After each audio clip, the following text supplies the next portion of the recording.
అదే కాకుండా నాకు తగిలిన ఇంకొక షాక్ ఏంటంటే, నాకు పెళ్లికి ముందు వీళ్ళు హిందూస్ అని చెప్పేసి పెళ్లి చేశారు. కానీ పెళ్ళైన వెంటనే నాకు తెలిసిన విషయం ఏంటంటే వీళ్ళు క్రిస్టియన్స్. వాళ్ళు లోపల ఎట్లాంటి హిందువులకి సంబంధించిన పూజలు కానీ హిందూ కార్యక్రమాలు కానీ, అంటే బయట పబ్లిక్లో మరి ఏం చేస్తున్నారు, ఏం పూజలు చేస్తున్నారు, ఎక్కడికి వెళ్తున్నారు అనేది నాకు సంబంధం లేదు. నేను ఇంటి కోడల్ని, ఇంట్లో ఏమైతే ఫాలో అవుతున్నారో వాటిని నేను పరిగణనలోకి తీసుకుంటాను. అక్కడికి వెళ్ళిన వెంటనే వాళ్ళ ఇంట్లో ఒక పూజ గది లేదు. బట్ మేము పెళ్లి చూపులకు వచ్చే ముందు అక్కడ మాకు తగ్గట్టుగా అన్ని ఫోటోలు అరేంజ్ చేసి మమ్మల్ని మోసం చేసి మమ్మల్ని పెళ్లి వరకు తీసుకొచ్చి పెళ్లి చేశారు. అది ఇవి ఇప్పుడు అబ్బాయితో ఒకటైతే, సెకండ్ వచ్చేసి క్రిస్టియన్స్ అని చెప్పేసి తెలియకుండానే పెళ్లి చేసి, నేను క్రిస్టియానిటీ ఫాలో అవటం అనేది నేను తప్పుగా పరిగణించట్లేదండి. ఎవరి దేవుని వాళ్ళు రెస్పెక్ట్ చేస్తారు. బట్ చెప్పకుండా పెళ్లి చేసి మోసం చేసిందే కాక బలవంతం చేయడం అనేది ఇంకొక తప్పు. అవన్నిటిని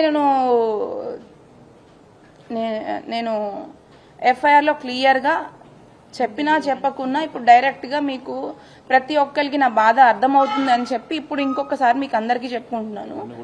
అక్కడ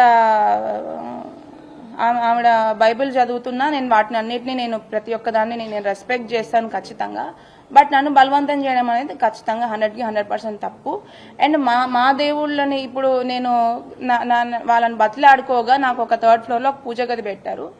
దాంట్లో కనీసం నేను అగరబత్తులు వెలిగించి గంట కొట్టాలన్నా కూడా చాలా భయపడేదాన్ని. ఎందుకంటే ఆమె ఆ టైంలో చేసిన నాకు ఆ వ్యాఖ్యల వల్ల ఫస్ట్ నాకు పూజ చేయాలన్నా కూడా దాంట్లో భయమేది. ఎందుకంటే ఆమె ఎట్లాంటి వ్యాఖ్యలు చేసిందంటే, అసలు మీ దేవుళ్ళు కూడా దేవుళ్ళేనా, అసలు ఇద్దరు అంటే నాకు శివుడు అంటే చాలా ఇష్టం అనమాట.